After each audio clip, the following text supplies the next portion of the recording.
not no angel. He's not no hell.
Robin, you're not muted.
we're just still getting Councilmember Knight logged in.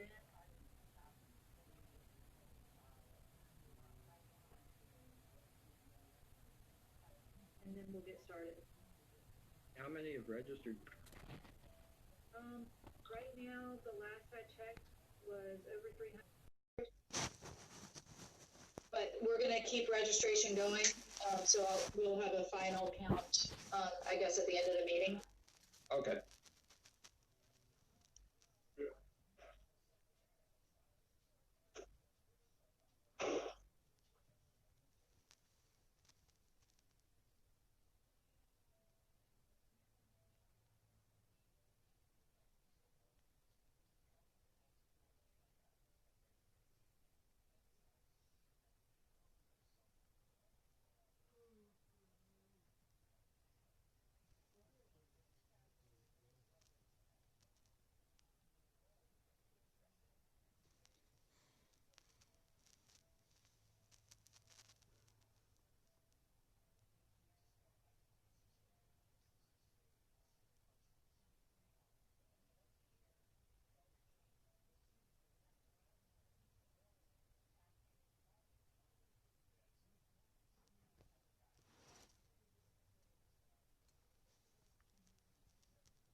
But if you're good with starting, he can still join and we can bring him in as soon as he gets connected, if that works for you. Yes, please. With the number of people we have on, we want to get started. Yep. And there are a couple of questions. So are you going to kind of lay out the rules for everybody so whoever knows that there are no cameras for the people that are attending? There were a couple of those questions. Oh, there's no cameras? Not for the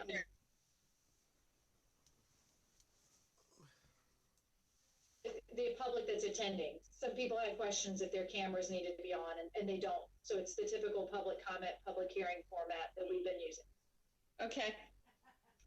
And we will have names, and so a lot of people are on by name connected to there are not a lot that are just a call-in, so I think we'll be able to announce who's next in line with the name. That was another question from people, is how will they know when it's time for them to speak? many people have signed up? We've had over 300 signed up, but right now on the call and the attendee queue, it's 204. And I can give you exact numbers sort of at the end of who came on, who signed up, everything like that. And I know RTN is ready for us, so do you want to count down and we'll get going? Please. Okay. So everybody looks good, and so we'll start in 5, 4, 3, 2, 1. Good evening, everyone. Thank you for attending this virtual listening session with the Raleigh City Council. I'd like to start this evening with a moment of silence in memory of George Floyd.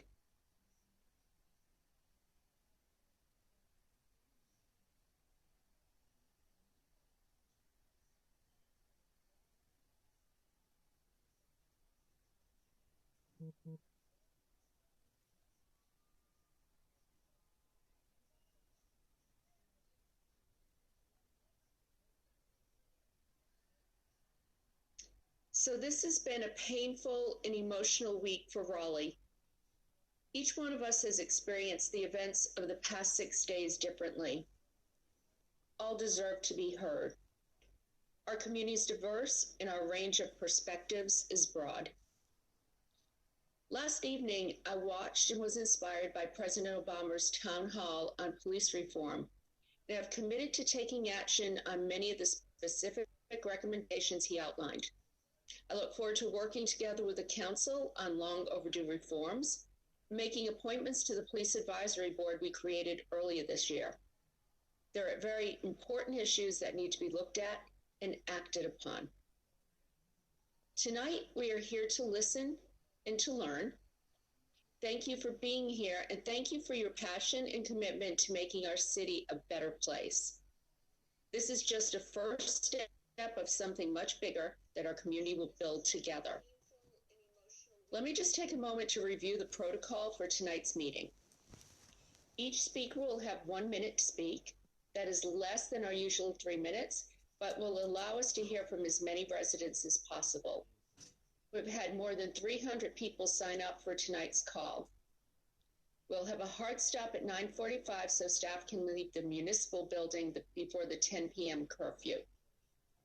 Also, we will not be taking any votes tonight as our only objective is to listen.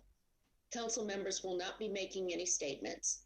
And while staff members have joined us on the call, they are only here to listen. We ask that you refrain from using profanity, and racist language simply will not be tolerated and will result in forfeiture of your time. I'm now going to ask Councilor Sage Martin to oversee the public comment section of the meeting, and I will close us out at the end. Thank you. Thank you, Mayor. Beth, I'm ready for the first speaker.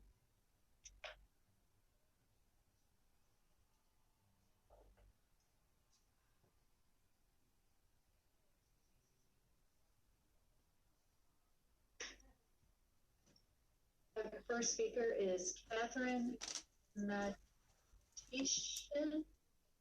So I'm going to unmute her now. Great. Can you all hear me? We can. Welcome, Catherine. Thanks for joining us. Thank you. Your 1 minute starts now. RPD has had time to procure and buy riot gear. RPD has had time to form riot plans, including targeting and shooting people providing aid and tear gassing U.S. citizens in order to protect monuments built to traitors on their state capitol grounds. Monuments built by white women generations after the Civil War who felt cheated out of their right to own people and live out their plantation fantasies. RPD has had a time to do a lot of things except come up with a specific plan to fix their relationship with the Black community. There is literally no other profession on earth that thinks that they are completely above criticism and reproach like law enforcement does. Misconduct allegations need to be handled externally and publicly. Officers need to be obligated to report on and intervene when their colleagues are doing wrong. The tree is rotten and the branches must be pruned down to the trunk. Again, this is all on police. If any of them had had the courage to start calling their fellow officers out instead of hiding behind a thin blue line, we wouldn't be here. They have had years to fix this and do something other than complain. You need to demand a plan to fix this with specific targets, measurable goals, and accountability for not meeting them. Thank you, Catherine.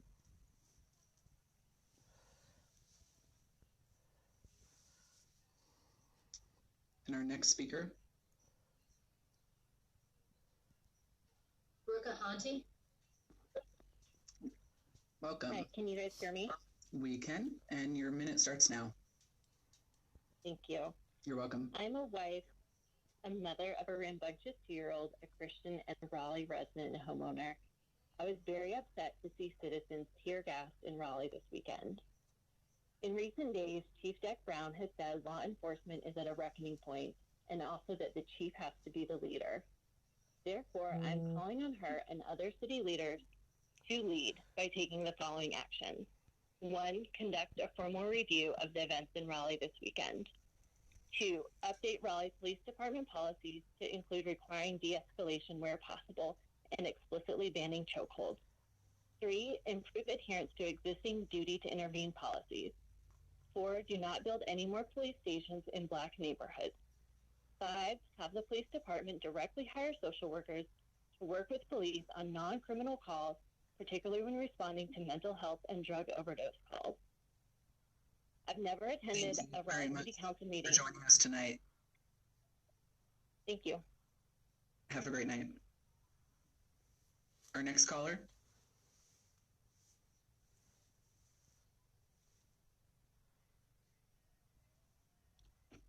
Nicholas Syracuse.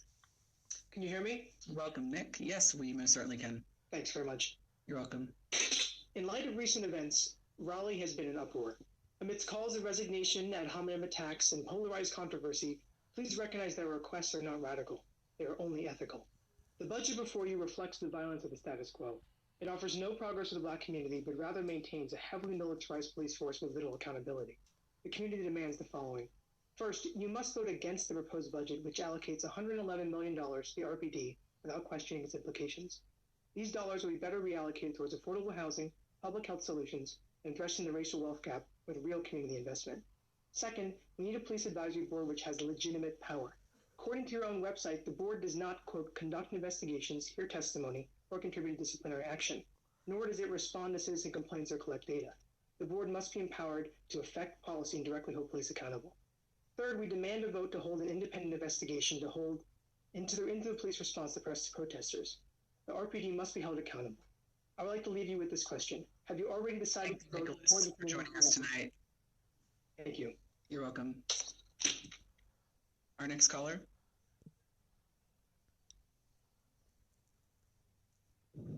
CB is next.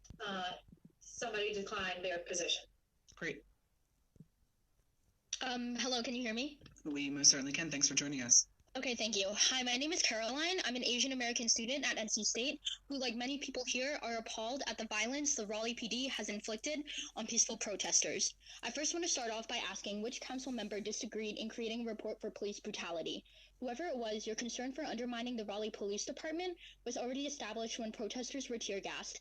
Maybe instead of supporting the police officers who are inciting violence, you can put more support into the Black communities that are rapidly being gentrified in and around Raleigh.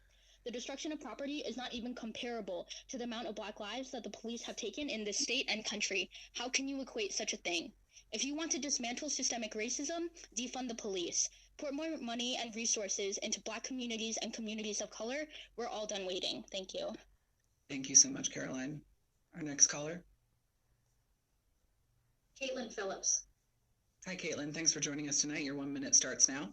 Great. Thank you for the opportunity to speak. Raleigh has taken more actions than many cities to curb police brutality. We have a use of force continuum, among other things, but the events of the past week show we still have a long way to go. With this momentum, we can take several more steps to ensure the safety of all Raleigh citizens.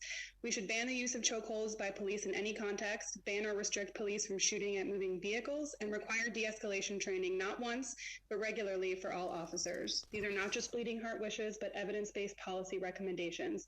Campaign Zero, an organization dedicated to analysis of policing practices around the country, has found that these kinds of restrictions protect citizens' lives as well as protecting officers. As I mentioned, we already have a use of force continuum and body camera policy, but these did not come into being without deliberate action. They were in response to police-involved shooting deaths in our city. Instead of waiting for more deaths to implement new policies, there's every reason to do it now. Thank you. Thank you for joining us, Caitlin. Suzanne Botts. Hi, Suzanne. Your minute starts now. I was wondering how the jurisdiction over who has authority at the protest on Saturday. It was very peaceful. And then as people began to move, the sheriff's department came out in tactical uniforms, which immediately escalated the situation. Who is actually directing the police when we have a protest, since there's National Guard and others, as well as the Sheriff's Department, the Capitol Police that might be with the legislature and the state government, and our own Raleigh Police? I think it's much better if people are in normal uniforms and not tactical gear. Thanks. Thanks so much, Suzanne. Wendell Ivory is next. Inspired conflagrations and screams inside her door. Recalls answered to by the city of Raleigh all too late. Instantaneously, livelihoods were destroyed, illusions of safety were exposed. The residents and businesses of downtown are all perplexed how Chief Texon and her neighbors were assigned 24/7 uniform patrol security detail in response to a large group of protesters that showed up at her door in March. However, when we needed protection against rioters, we were left to fend for ourselves. Oh, fuck.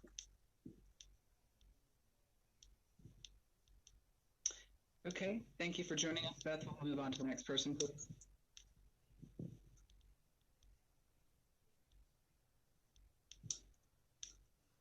Jenna Hall. Hi, Jenna. Thanks so much for joining us. Your minute starts now. Thank you. Good evening. I'm speaking tonight on behalf of my friend Alan Williams, who was arrested on June 1st while walking peacefully down a mostly empty downtown street with a tire iron. Alan was tackled by riot police, arrested, and charged with possession of weapons at a demonstration. This arrest is conspicuous because mere weeks ago, concerned Raleigh citizens implored our DA and chief of police to enforce this very statute, and they refused. A group identified as Blue Igloo, which has ties to anarchist and white supremacist communities, was allowed to brandish semi-automatic weapons and rocket launchers. And rather than enforcing our state laws, police relayed that it was the position of the district attorney not to disarm or arrest them. In fact, RPD coached and aided these individuals on how to best carry out their activities while avoiding prosecution. RPD exists to serve the public, yet it has wielded its power to sanction a rocket launcher and criminalize a tire iron.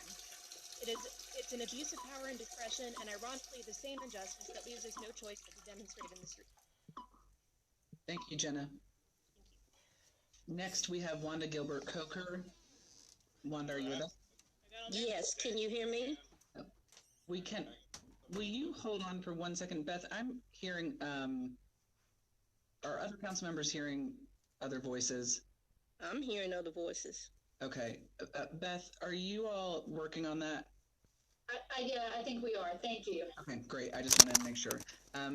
Wanda, you can go ahead. Your minute is reset, and you can start now. Thank you. Because my name is Wanda Gilbert Coker, I am a Southeast Raleigh resident. And because our CACs were dismantled, the city of Raleigh has resorted to policing our voices in the community. So I'm here tonight to stand in solidarity with Raleigh demands for the removal of Chief Det Brown, but I'm also demanding the removal of Mayor Mary Ann Baldwin, because curfews are police violence and tools of the oppressor, and Black lives do matter. Thank you. Thank you, Wanda, for joining us.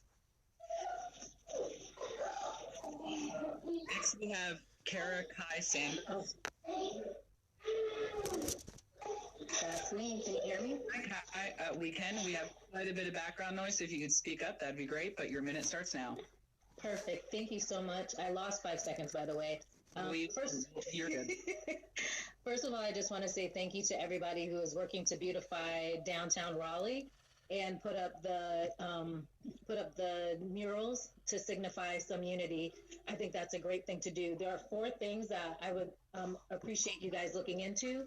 One is circle of security parenting for parents in the Black community. So children are being raised in a way that will help them to grow in a manner that will help them to be more productive in the society. I'd also like the council members and the police to look into the Arbinger Institute for Peace, Mediation, and Conflict Resolution techniques, and also to check into the Universal Declaration of Human Rights by the United Nations. It was signed on December 10th of 1948. It should cover all the things that we've been talking about. Thank you. Thank you so much, Kai. I appreciate it.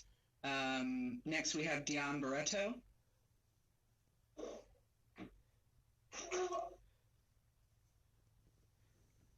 Dion, are you there?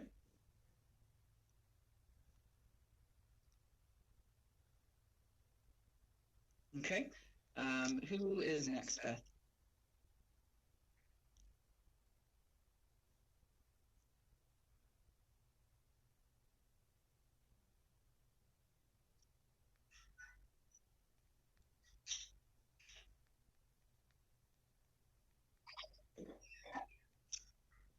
Laura Rogers, got it. Awesome. Thank you. Laura, are you with us? Yes, I am. Thank you very much. You're welcome. Your minute's on. I would like to thank you for this opportunity. One thing I would suggest is that you all develop an actionable strategic plan that you present to the public. A plan shows that you actually care and that you let the people know that you're willing to solve the problem and not let it go. I would suggest that you weed out the bad actors who are currently in the police force, open up all cases in the past 5 years that involve any kind of discrimination at all, and have an independent third party review the cases and make recommendations. You have to keep the bad actors out of the police force. You need a test that detects underlying discriminatory tendencies and identifies those who test high on power attributes. We have numerous educational institutions and research organizations in the Triangle that develop such a test. You also have to have more stringent requirements to become a police officer. It's simply too easy. Trained officers must be trained to control their adrenaline level. Thank you so much, Laura. We appreciate you joining us tonight. Next, we have Patrick Gentry. Hello? Patrick, thanks so much for joining us. Your minute starts now. Thank you very much, and thank you for the opportunity. I'd like to say a couple things real quickly. First being that, as much as our police do need accountability, we do need to support them, and also as they protect our community and our businesses and our people in the city. We're a very diverse city, but we do have some issues of lacking in diversity, especially with the city council. We are intentionally set in odd year elections. That way the voter turnout is extremely low. We're also set with members that like to make comments to other members about their sexual orientation and their race, which is completely uncalled for. And those members should resign if they had any integrity. With this, I wish you good night and have a good day. Thanks so much for joining us, Patrick. Have a great night. Beth, who do we have next? We have Salma Ibrahim. Salma, are you there? Can you hear me? We can. Your minute starts now. A council member stated earlier this week that we shouldn't second-guess police officers because those individuals are working hard. I'd like to recommend or remind our city council that we live in a democracy and second-guessing authority is our right, and the indication that we shouldn't is representative of a dictatorship. An individual can work hard and do wrong. Those two things are not mutually exclusive. The lack of response and concern for that statement is deeply concerning. We need to remove this curfew that infringes on our rights, invoke independent, unbiased oversight with the power to remove police officers and hold the department accountable. Reallocate funds from the outrageous $111 million police budget to underfunded human service agencies. Stop providing police with military equipment. Enact all 8 can't wait.org policies. Our tax dollars are being used to fund violence against the people of Raleigh rather than to serve them. Stop with the empty gestures. We will not be fooled into accepting them. Until these changes are made, we will protest. This will not blow over. We are awake and focused, and will remember that our representatives chose to defend the status quo instead of representing the city of Raleigh that elected you. Thanks so much, Selma. We appreciate you joining us. Next, we have Grace Murray. Hi, can you hear me? We can. Your minute starts now. All right. I would like to express to the Raleigh City Council that I am very outraged to see the actions that have been taken, and I would like to recommend everyone, the police force as well as the City Council, to review the Universal Declaration of Human Rights. And I would also like to express my solidarity with Raleigh PAC in the demands to remove Chief Deck Brown if the policies below are not immediately implemented. We demand subpoena power to the proposed oversight board to strengthen their ability to effectively review and investigate grievances through RPD policy change. We propose that no new police stations are built in heavily Black areas and that the multiple stations close to each other in heavily Black neighborhoods are transferred, reducing the over-policing of Black Raleigh communities.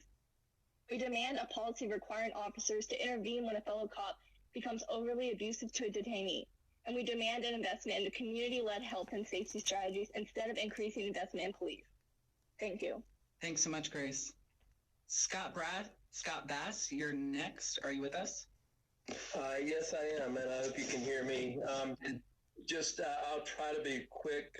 Lifelong resident of North Carolina, and lived more than half my life in the Raleigh area. Have voted for many of you, and Mayor, I'm also a Red Sox fan. I know we can do better than we're doing. I work professionally with victims of violent crime, and have huge respect for what law enforcement does.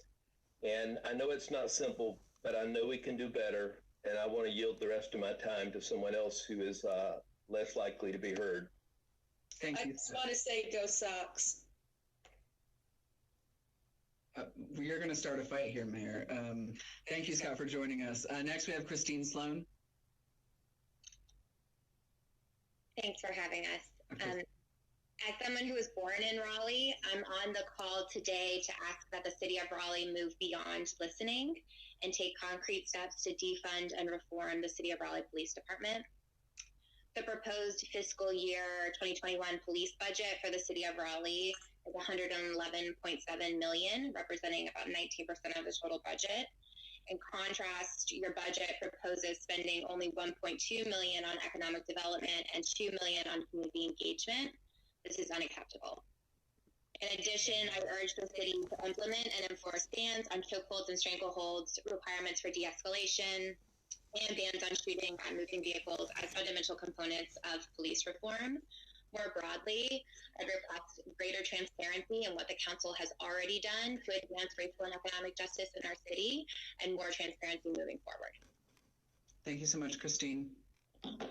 Next, we have Elliot Acosta. Hey, hello. Hey, welcome. Your minute starts now. Madam Mayor, I voted for you because I believe that you would side with the people who are oppressed. As you mentioned in your campaign, you wanted a Raleigh that was an inclusive, welcoming city for all residents. But your inactions during the protests have shown me you are not the person I voted for. To speak on police brutality while ignoring the fact that riot-geared Raleigh Police Department tear gas and shot rubber bullets into crowds of people indiscriminately is shameful. Who or what did RPD protect on Saturday or Sunday? It certainly wasn't the protesters, and from the rows of boarded-up buildings downtown, it wasn't the businesses either. To borrow from your Indeed Week interview before you became mayor, is this really how we should be policing? What are we doing to facilitate conversations in communities between the police? Secondly, I just want to mention Councilperson Puffkin, your comments on Tuesday afternoon's council meeting reeked of privilege. So, thank you. Thank you, Elliot. Next, we have Stephanie Lormond. Hi, can you hear me? We can. Your minute starts now. I'm here to highlight the Raleigh Demands Justice actions led with Raleigh Pact. I also wanted to say this constant refrain of property damage and curfew is one that y'all use to deflect this and previous council's responsibility of your decisions to prioritize ADUs, Airbnbs, scooters, and developers like John Kane's financial interests. We're asking that Mary Ann Baldwin make a choice to continue to line her pockets or work for us. We demand that she resign from her role with Barnhill Construction, a developer that incentivizes putting property over Black lives. To make that possible and for the health of our local democracy long term, we demand an increase in the salaries of city councilors and mayors to full-time so that working class people can be part of the council that makes the decisions. Y'all see riot and looting. Many of us see rebellion and liberation. All across the country and right here in Raleigh, folks are done. There is no more excuses. Your time is up. Thank you. Thanks, Stephanie. Next, we have Matthew Rogers. Are you with us? Hear me? I can. And your minute starts now, Matthew. Thanks. I want to express solidarity with all those affected by state violence, especially those in the Black community. I'm here to support and echo the demands of Raleigh Pact. We demand that Chief Jack Brown be removed. These demands are not implemented immediately. We demand that subpoena power be granted to the proposed Community Oversight Board. We demand that no new police stations be built in Black communities and that those already in close proximity be transferred. We demand them implemented, requiring officers to intervene when a colleague engages in abuse towards detainees.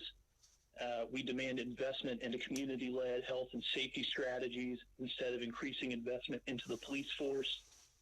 And finally, I just want to remind you that the use of tear gas has been banned in warfare for nearly 100 years, and the use by RPD is unconscionable. Thank you. Thank you, Matthew. Next, we have Jennifer Jones. Actually, I didn't find her on the list, so move on to Sam Evans. Sam Evans. Sam, are you with us? Sam. Hey, Sam. Can you hear me? Sam. Are we waiting for Sam? Hello? I thought Sam was talking with us. Okay, we'll move on to the next person. Sydney Graham. Okay, Sydney, can you hear me? Hold on. Give me a second. I don't see her name on here. Sorry, we're getting backed up a little bit. Take a second. Let me know when you're ready. Anne-Marie Buck.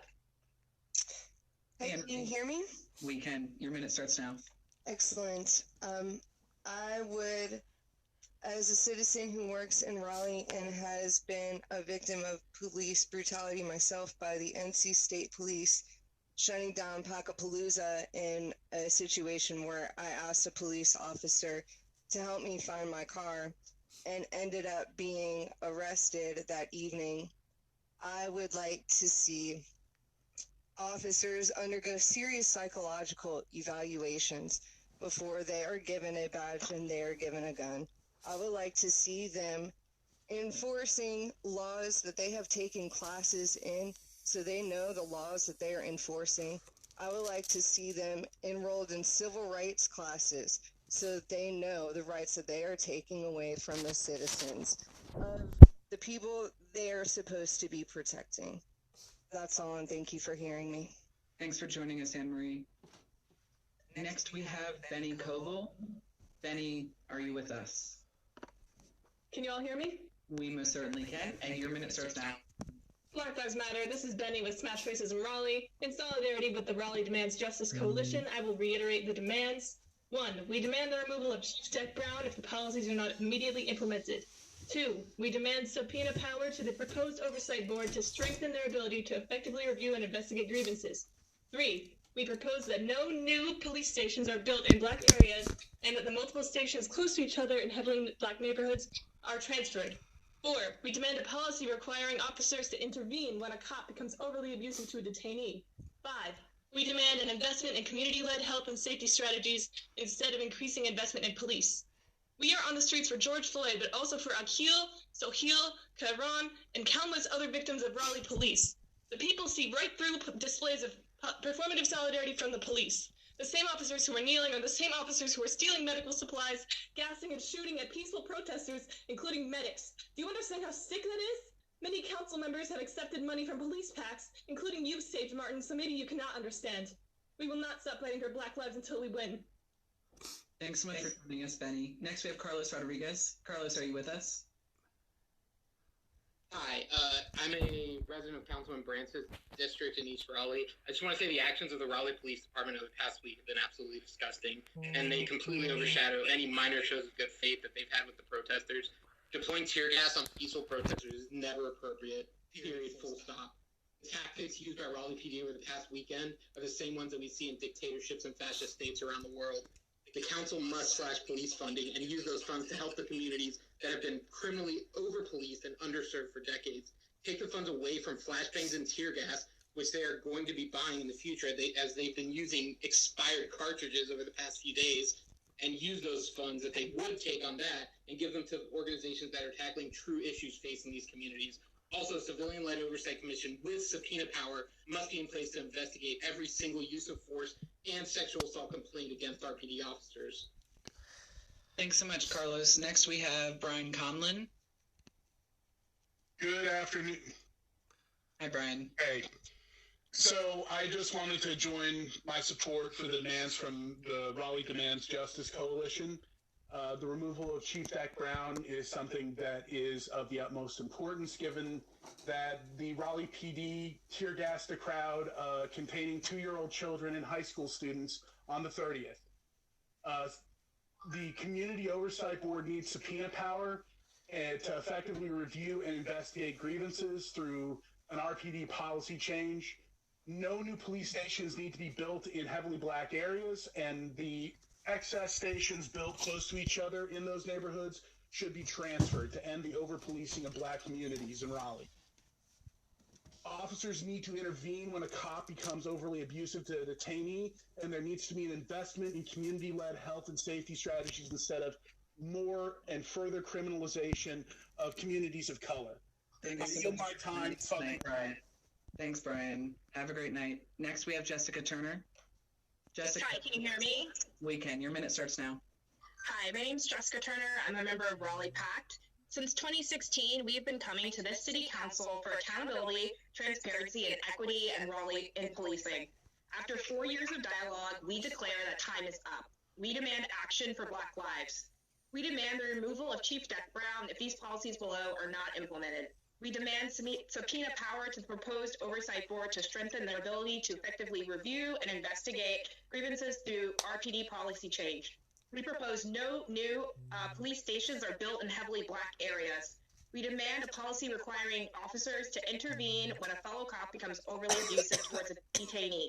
And we demand investment in community-led health and safety strategies instead of investing in police. Defund the police.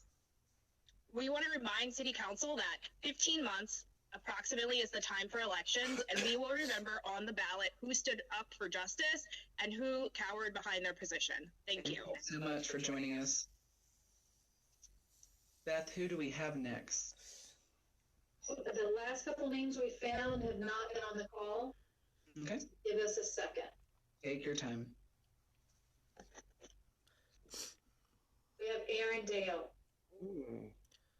Oh, good evening. Hi, Aaron Dale.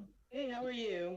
Your minute starts now. This is Aaron Dale, and I just want to remind the Raleigh City Council, I do stand in solidarity with PAC's demands, but and the other demands that were mentioned. I won't mention them. I want to say that tear gas is a war crime, and it violates the Geneva Convention. And as a military brat and a family with a sister that is a veteran and a sister that is in a family that's very much in the military myself, I'm just like totally heartbroken that it's allowed, and I'm totally heartbroken that it was done. And even hearing tonight that there were small children there, it's devastating. It's a war crime. It's abusive. It's incredibly painful. It's excruciating, and no one deserves it, particularly not a citizen of Raleigh. Thank you very much. Thanks for joining us, Aaron. Next, we have Timothy Poole. Can you hear me? We can. Your minute starts now, Timothy. I'm appalled by the violence and destruction of our community that the city council and to an even greater extent the police chief has overseen and instigated. In an attempt to address this, I will echo the demands of our community organizers at Raleigh Pact and Raleigh Demand Justice. First, if these following demands are not met, we demand that Police Chief Dak Brown be removed. Secondly, we demand subpoena power for the proposed oversight board to increase their ability to address grievances through an RPD policy change. Thirdly, we demand no new police stations be built in black areas and that current police stations be consolidated to reduce over-policing. Fourth, we demand police officers intervene when fellow officers become abusive to detainees. Fifth, we demand investment in our community, specifically community-led health and safety programs. I yield my time. Thanks so much for joining us, Timothy. Next, we have Lindsay Saunders. Lindsay, are you on? Yes. Great. Your minute starts now. Hello, my name is Lindsay Saunders. I'm a resident and homeowner in Raleigh. Our Black and Brown community members have a right to live free with liberty and strength, just as our white family and friends do. On paper, we're to think they do, but in reality, they don't. Though I am privileged as a white person, I have felt suffocated by anxiety, worried about the safety and pain for others, including my own interracial family. As someone who is concerned about others, I need to see and hear our leaders speaking out about recognizing and feeling the pain of those they serve. Speak out. To be silent is to be complicit, and to only speak up on policing, but to ignore the cries of pain for from our diverse community is privilege and heartbreaking. The lack of empathy I'm hearing is deafening. I have served my community my country overseas honorably, but right now I am not proud of my country, and I support the demands that have been presented tonight. Thank you for listening. Thanks so much, Lindsay. Next, we have Emma Floyd. Hi, I don't want to take up too much space as a white woman on this call, but I will reiterate my support for many of the specific police reforms other folks have already stated under Raleigh Pact, the demands of Raleigh demands justice and reallocation of police funding. But beyond these specific policy changes, I would also ask that the mayor and council members consider how their actions reflect an ongoing prioritization of property and profit over Black lives. Please consider how you are more concerned with broken windows than the violent assault on peaceful protesters. Thank you. Thanks so much, Emma. Next, we have Kate Van Vorst. Can you hear me? I can. Kate, your time starts now. Distrust between the Raleigh Police Department and citizens began long before the events of this weekend. The killings of Keith Collins, Sohail Mujarid, and Akil Dinkins are examples of tragic, unnecessary deaths by police brutality in our own community. I would like to voice my support for defunding the Raleigh Police Department and this should begin with disarmament. I would like to see those funds redirected from criminalization into mental health services, youth programming, and infrastructure such as transit access and housing in Black communities. As a defunding plan is developed, we need to see immediate action, including increased transparency of police internal affairs as a way for the Community Oversight Board to review and identify officers with a history of abuse of power. I also support the demands made by PACT and Raleigh demands justice. I yield the rest of my time. Thank you, Kate. Next, we have Burnett Stivers. Burnett, do we have you with us? No, we're going to Nina. Okay. Nina Reich. Yes, can you hear me? I can. Welcome. Your minute starts now. Okay. I just wanted to start by saying for all of you, and specifically to our mayor, leaders lead and they don't hide. Being silent is complicit. The mayor has only made one appearance this whole week when she can get on Instagram and social media and just post about the curfew. And also, I was at the protest on Saturday night, and I don't think it's right for us to judge centuries of oppression based on sitting in your house. And also, at the meeting last week, the mayor seemed to see that one house with a bad intersection is more important than talking with emotion about what is happening. I also agree with Raleigh Pact, but I think you all need to be more present and get out of your houses and march and see what's happening, because I was there and the cops instigated this, and Marianne needs to resign and Chief Decker Brown needs to resign. Thank you for joining us. Next, we have Sky McCollum. I didn't have enough time. Hi, can you hear me? Hi, Sky. We can. Your minute starts now. So I'm just wondering where y'all have been. Like, you've been hiding behind your computer screens while militarized police forces hurt your constituents. And I'm not just talking about this last week. You've been complicit in police violence in Raleigh since before your terms even began. For example, the Southern States Police Benevolence Association reported that David Cox, Sage Martin, and Patrick Buffkin, you have all taken thousands of dollars in campaign funding from law enforcement agencies. As much as you want to either play like you're on our side or you're neutral, you're not. If you were, you would have refused these funds because, newsflash, state-sponsored police brutality is not new. Every person the police have murdered, brutalized, tear-gassed, or shot in this city is in part due to your negligence, ignorance, greed, and refusal to listen to the Black community of Raleigh. We need you to grant the Raleigh Demands Justice Coalition and Raleigh Pact demands mentioned by other speakers earlier, or there will be no peace. You will not get to be comfortable. We will not let you be comfortable. Thank you, Sky, for joining us. Andrew Bagwell. Hi there, Sage. Can you guys hear me? We can. Your minute now. Police are given tremendous responsibility with state-sanctioned use of force. That responsibility overrides any right to personnel file privacy. Please endorse a user-friendly website where citizens can clearly see complaints against officers. We have Wake mugshots where citizens that are arrested but not yet convicted have their pictures on public display. Surely it's only equitable for citizens to see police officers that have been accused of misconduct.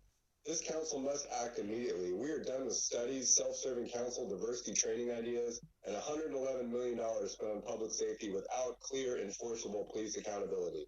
Let's move very quickly from listening to actually conversing on how to act and do it now. Thank you very much. Thank you, Andrew. Thank you. Excuse me, Sage, before we go on, there are a bunch of questions coming out. I want to make sure everyone realizes that we're going through the order with which they signed up. Communicate in the WebEx chat who is coming next. Everything okay? No. I think that you needed to be the last person or whoever is next.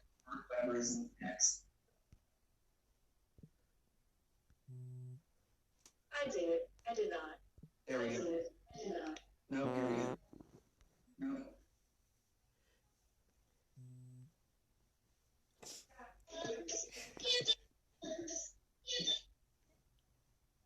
Councilor Martin.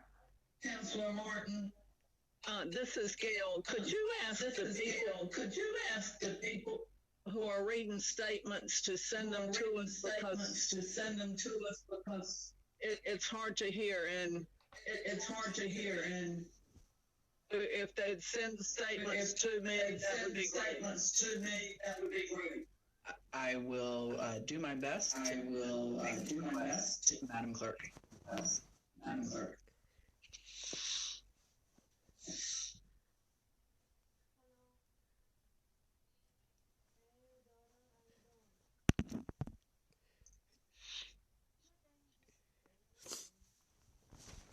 Next we have Saga.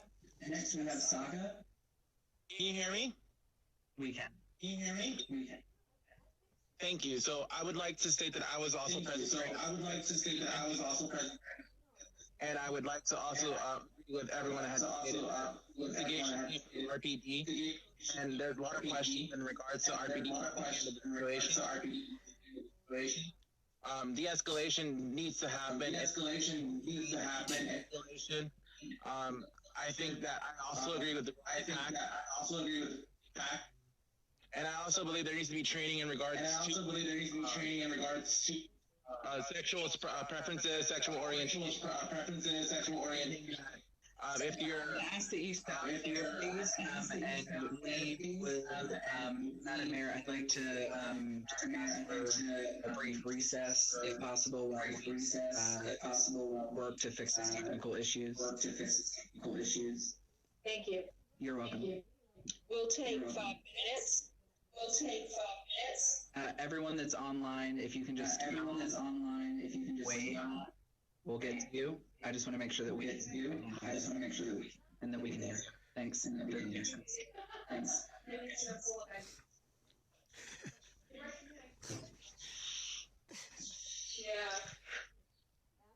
Hey, honey, when you're done with my phone, can I grab it? I'm supposed to send my statement to Sage. So, Andrew, there are thousands of people across Raleigh hearing you right now. Hear your voice. Oh, okay. Well, thank you very much. I can't really mute myself. It won't let me. Can you hang up or close your computer or turn off your TV? I think I just got him. Yes. Okay. So there's quite a long list of people. So Andrew was the holdout. So thank you. Okay. All right. I think our recess is over. If council members are at the computers and we can. And we're going to start with